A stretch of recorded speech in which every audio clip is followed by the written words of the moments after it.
Orange crushed, the Cougars took care of business on the road, leaving Oregon State with a bruised ego. Leaping lids. Cougar helmets are flying off this year at the slightest pop. We'll explore why and how it can be fixed. Rose rebuilds with the loss of Jimmer and Jackson. Coach Dave Rose will be looking to new faces as the team battles it out in a new conference. I'm Brooke Davis. And I'm Lakia Holmes. Huddle up. It's time for the Tube.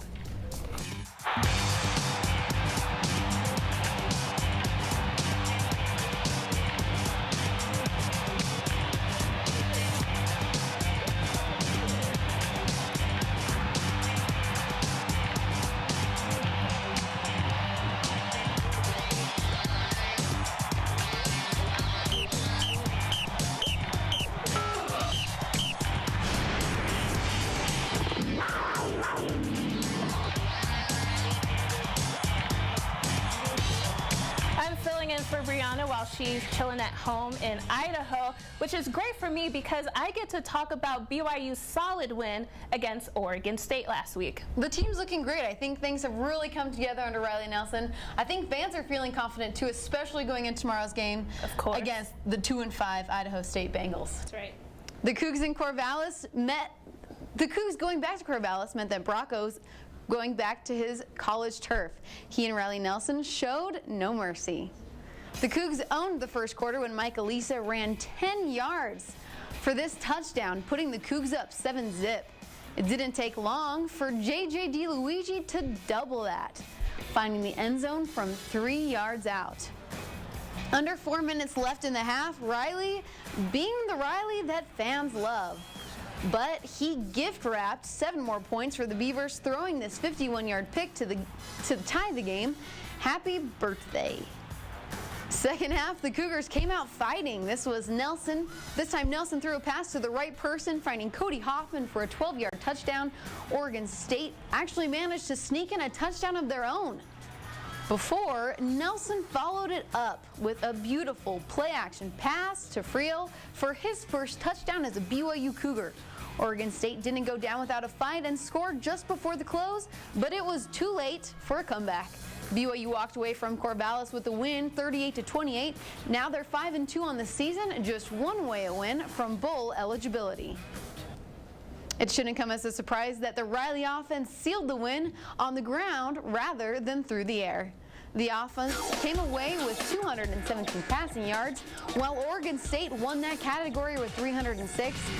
But the Cougs made up for it on the ground with 282 big yards against the Beavers' lowly 59. The turnovers plagued both teams, but our boys in blue came away on top. And the Cougars made their possessions count, scoring every time they made it inside the 20. Well, things just keep getting better for the Cougars. After the win against Oregon State, 2 players earned Independent Player of the Week honors.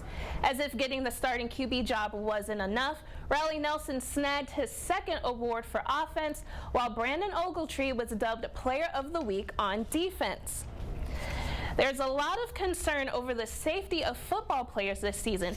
People are noticing BYU helmets popping off during games. Coug2 reporter Devin Dewey finds out why helmets are failing to stay on. Football helmets are flying off everywhere this season. Whether on offense or defense, BYU is popping their helmets off all over like this and that. New molds can be partly to blame, but also a hard hit may send that helmet soaring. I think sometimes, you get a hard hit on the buckles and the buckle snaps off and, it could be in a pile or something like that and the helmet can get knocked off by somebody else coming in. There's a lot of reasons why it can happen. A player without a helmet can be very dangerous. Often they come off because of how they wear the straps. In a helmet like this, they have to buckle the straps on each side and buckle it tight to make sure that the helmet doesn't pop off during some of those hard hits. I'll see them on the sideline and talk with them, and there's some things you can educate them with. Those things include adjusting the chin strap, the jaw pad, and proper inflation for the padding inside the helmet. But they need to buckle it up tighter. They like wearing them comfortable. And wearing a comfortable new mold doesn't always stay on as well as it should. Keeping those helmets on nice and snug will help ensure they stay on the players' heads. Keeping them on their heads will help the players be safe. On BYU campus, Devin Dewey, Coug2. Ouch. The helmet problem has been driving Coach Mendenhall crazy. He figures BYU is probably in the top 10 for helmets popping off in all of college football. Well, it's not just their physical health that's important to the BYU football team, but also their spiritual health.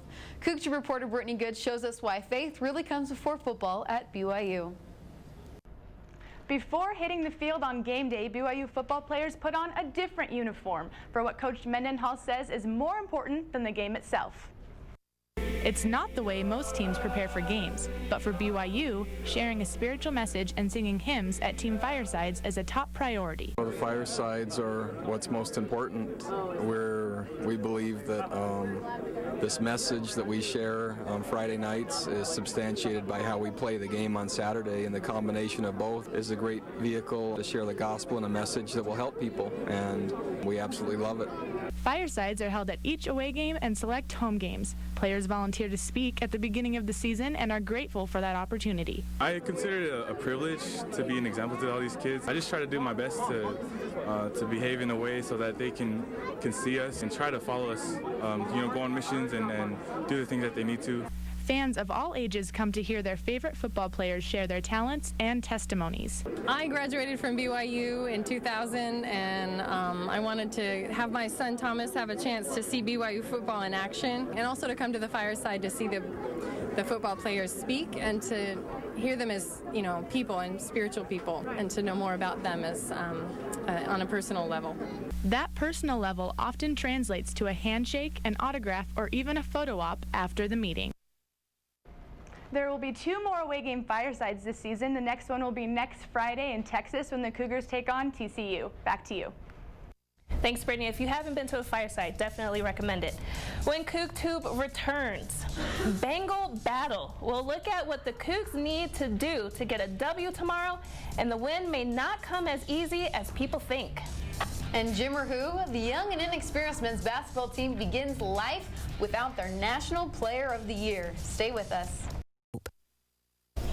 The Cougars take on the Bengals of Idaho State tomorrow afternoon, and from what I've heard around campus, a lot of people think this is an easy win for BYU. With a 2-5 record, Idaho State shouldn't pose much of a threat, so BYU fans can just sit back, relax, and enjoy the game. The Bengals will miss former running back Tavoy Moore big time. ISU dismissed him last week for misconduct. Last year, Moore had over 2,000 all-purpose yards and returned 2 punts and 2 kickoffs for touchdowns. His absence is detrimental to Idaho State, but great news for Cougar fans. The Bengals are mainly a passing team, so Kyle Van Noy better start warming up for some interceptions. One strength for ISU will be running back Roderick Rumble. He's rumbled his way to 75 catches, 8 touchdowns, and just under 1,000 yards receiving. But with Riley Nelson taking over, the Cougars' running game is their claim to fame. Nelson led the team against Oregon State with 87 yards on the ground, and Michael Elisa became a household name with 20 carries and a touchdown. Lucky for Cougar fans, Nelson can also throw the ball. The Oregon State game proved that Cody Hoffman has a bullseye on his back, and Nelson loves to hit it. But every well-rounded team has a weakness, and for the Cougars, it's turnovers. When will they stop? But the key to a blue and white victory is hanging on to the ball. The stats are in favor of the Cougars. They're 4-0 overall against teams in the FCS and hold a 3-0 advantage against Idaho State. Well, hoops are finally back, and I'm here with CougTube reporter Blake Tillotson. Blake, you went to practice this week. How's the team looking? Young, but luckily they're starting to look good coming into the upcoming season. Naturally, fans are going to struggle letting go of the Jimmer Jackson era, but the BYU men's basketball team is already building towards the future. Even though the upcoming season won't feature any of this or this. And unfortunately none of this either. The men's basketball team still has a lot to offer. Part of this year's new look is assistant coach Mark Pope. The former pro and NCAA national champion is looking forward to a new beginning. There are different issues this year because you've got to figure all these guys out now. And even these guys that have been here for 2 and 3 years, it's going to be different for them on the floor. Senior Charles Abuo is one of the BYU's few returning upperclassmen. In fact, of the 17 guys listed on this year's roster, 9 are freshmen. So I just try to help the younger guys, kind of teach them how, what the program's all about, how we play, and also, just being a leader on the court. Among Jimmer's potential replacements at the point is UCLA transfer Matt Carlino, whose scoring ability will remain on the sidelines until he gains eligibility in December. I'm just going to try to play as well as I can, and if I shoot shots, I expect to make them. But if the Cougars hope to continue seeing sellout crowds, their offense will need to come from more than one guy. Obviously, we're without the National Player of the Year last year, who averaged about 30 points, so we're all going to have to pick up the slack a little bit. The Cougars are big and strong in the front court with returning starters Noah Hartsock and Brandon Davies. So what should we expect from the guard line? Well, it's going to take some time for individuals to feel comfortable in their new roles, and that means taking more shots, replacing Jimmer. Great, thanks Blake. With B-ball in the air, it's finally time to watch these guys play. And Cougar fans can get their first look at this year's team at the annual Cougar Tip-Off. The tip-off will include a full scrimmage, halftime prizes, giveaways, and a Meet the Team autograph signing afterwards. It all goes down Wednesday night, 7 p.m. at the Marriott Center. And junior Brandon Davies is in the news again, this time as one of CBS Sports' top 100 college players to watch.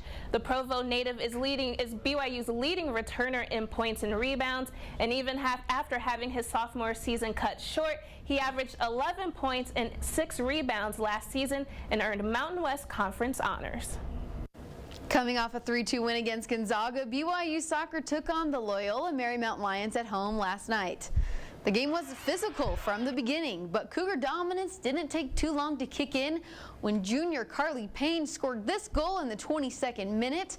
The game was scoreless for the next 48 minutes when senior Jenny Marshall decided things were a little too quiet and slid this one in between the 3 line defenders. Jaden Thornock just couldn't resist making it a 3-0 game and scored this easy goal in the 85th minute to seal the deal. The 3-0 victory marks the second straight conference win for the Cougars and brings on a 3-1-1 conference record. The BYU men's golf team putted their way to a 6th place finish at the Mackenzie Invitational this week, beating out 10 teams and shooting 16 under par. Coach Bruce Brockbake said the men are showing signs of greatness out on the green. High praise there. And the team members are polishing their drivers for their Halloween Day tournament in Stockton, California. When CougTube returns. Switching sides, a former BYU athlete is trading in her basketball kicks for a whistle and coaching for a conference rival. We'll tell you who it is next. Puck Power. Learn what it takes for the hockey team to survive a season as a club sport at BYU. We'll be right back. Women's volleyball hosted the 17th ranked Pepperdine Waves last night, and no matter how loud those Cougars roared, the Waves just kept on rolling. The Cougs started off strong in the first set with monster spikes from Christy Carpenter and Jennifer Hampson, and the BYU front line came up with block after block after block. The Cougs took the first set 25-22, but that would be their last. Pepperdine rallied behind the leadership of Leela Frederick and took the second and third set. BYU kept it close, but with tired legs, the Cougs just never could get over the hump and lost the match 3-1. Next on the list for the Cougs is number 16 San Diego tomorrow night. Pepperdine is one of BYU's 8 new WCC conference foes, and another is the Portland Pilots. Cougar reporter Sean Gordon ran into former BYU women's basketball star that is trading in her Cougar blue for Portland purple.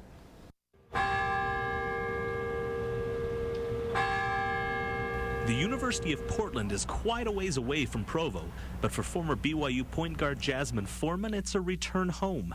A little over a month ago, Foreman was hired as an assistant coach for the Pilots, and she's excited for the opportunity. I grew up in Portland, Oregon area, so getting to come home and now coaching is like a huge accomplishment for me. And as a player, Foreman was a 3-year starter, finishing her collegiate career among the school's top 10 in assists, games played, and three-pointers made. And the Pilots believe those qualities that made her a great player will also make her a great coach. Coaching staff is very excited about her professionalism, first and foremost. She has the reputation of being a very organized and hard worker. The women's basketball team has had success in the past, and Foreman hopes to help the Pilots reestablish their winning ways, including facing a team that Foreman knows all too well. On January 2nd, the Cougars will play the Pilots for the first time as conference foes, and it'll be played here on Jasmine's new home court. it'll be a lot of fun to see them again and kind of go head-to-head, but from a different perspective. In Portland, Sean Gordon, CougTube. BYU will miss Foreman's leadership and abilities, but the reloaded Cougs will tip off their first season in the West Coast Conference tonight with the blue and white scrimmage. The game starts at 6:30 in the Marriott Center. Our men's tennis team has tough competition in the Mountain Regional Championships right now, but it's no sweat off our backs.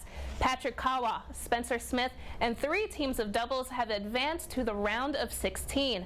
Doubles play continues today, where our hard hitters are hoping to advance to the quarterfinals and eventually the National Indoor Championships in New York next month. If you've never heard of the BYU hockey team, you're probably not alone. That's because BYU hockey is a club sport, meaning it's unofficially affiliated with BYU. CougTube reporter Christine Asili is in the newsroom. And Christine, what does it mean to be a club sport? Well, Lakia, unlike NCAA sports, club teams don't have scholarships or funding.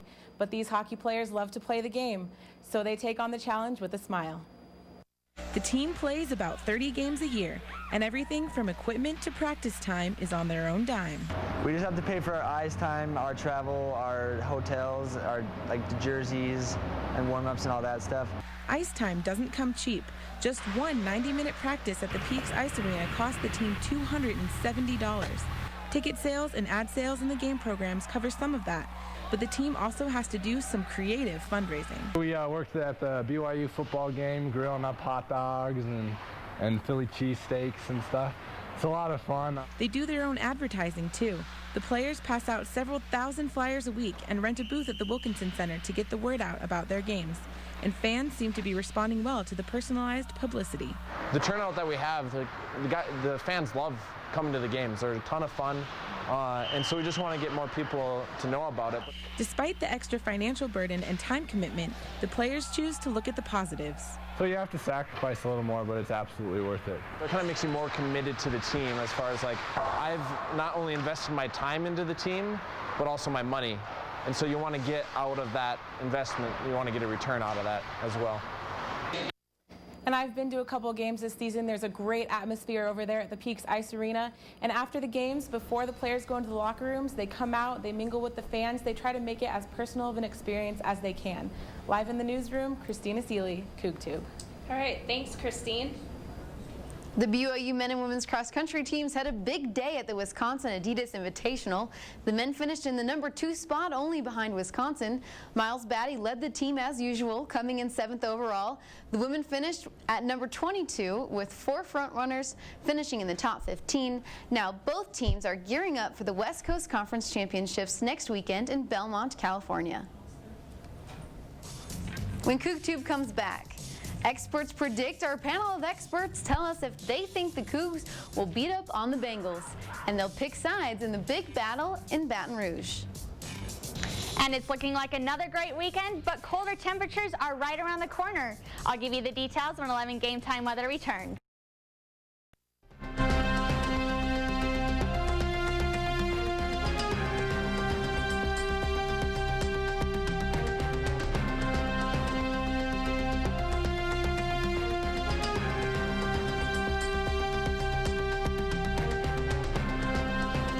been a beautiful week. I'm loving this weather. I know, it's great, but you know what? You guys better get out there because it's not going to last, I promise you. Please say that isn't the truth. I'm sorry, but taking a look outside right now, it's going to be a beautiful day. You kind of see some colors still out there on Timpanogos. The Val Edwards Stadium is going to be filled with fans by tomorrow. So a good activity to do actually is going to be going up the canyon, seeing all those colors before it goes away. So our daily almanac today, we are having a high temperature of about 72 degrees. Our average for this time of the year is 65, so we are several notches above normal. And our sunset is at 69 degrees. 6:39 is when our sunset is, my mistake. And those, since it is fall, our days are getting a little bit shorter. And for tomorrow, our game day is going to be about the same story. It starts about 1 o'clock, Val Edwards Stadium. By kickoff, it's going to be 62 degrees. Sunny and clear skies, wind speeds at 6 miles per hour, so we won't have any problems there with the wind carrying the ball. So for our set map for today, we do have this little disturbance. I'll get over here. That's actually just clipping by Utah right now. So just some high clouds, nothing to worry about. But we do have this storm coming in right here. Not a lot of moisture coming in, but these temperature drops are going to be huge. So for southern Utah, 82 degrees today, 86 for the next 2 days. And then we will be seeing about a 10-degree temperature drop by next work week as those clouds roll in and the temperatures start dropping. And northern Utah, well, it's going to be just a little bit even worse for us. So for 72 today, like I said before, staying in the 70s. On Monday, we're actually going to be getting higher at 75 degrees right before that front comes in, and then a 55 degrees, a 20-degree temperature drop as those clouds rolling in. So Brooke and Lakia, make sure you guys get out there this weekend and enjoy it because it's not going to last. Back to you. All right, thanks, Chantel. It's time now for everyone's favorite part of the show, predictions. Last week, everyone rightfully picked the Cougars, but Brooke was the only one who believed the Oregon Ducks could pull off the win at Arizona State without LaMichael James. And unfortunately for everyone else, she was right. Chantel is still sitting pretty at the bottom with a 3-9 record. The reporters lost their solo lead and are now tied with Brooke at number 1. I'm taking over for Brianna and plan on bumping up her record. It will happen. This week, it's BYU Idaho State and the Tiger scuffle in Louisiana with the defending national champion Auburn Tigers traveling to Tiger Stadium to take on top-ranked LSU. We're all going with our Cougars to get the W at home, and everyone but Chantel is playing it safe and picking the current number 1, despite suspensions over the young, rebuilding Auburn squad. Now, even though they are without, some key players, I really do think that, it won't really make a difference. LSU is just way too good. I agree. They dominate every game they play in. Auburn's had some close games, close comebacks. They've gotten some W's, but otherwise, I think LSU will. I don't know. They were national championships last year, so I thought it'd be fine. So. Okay. Well, we'll see. Thanks for joining us.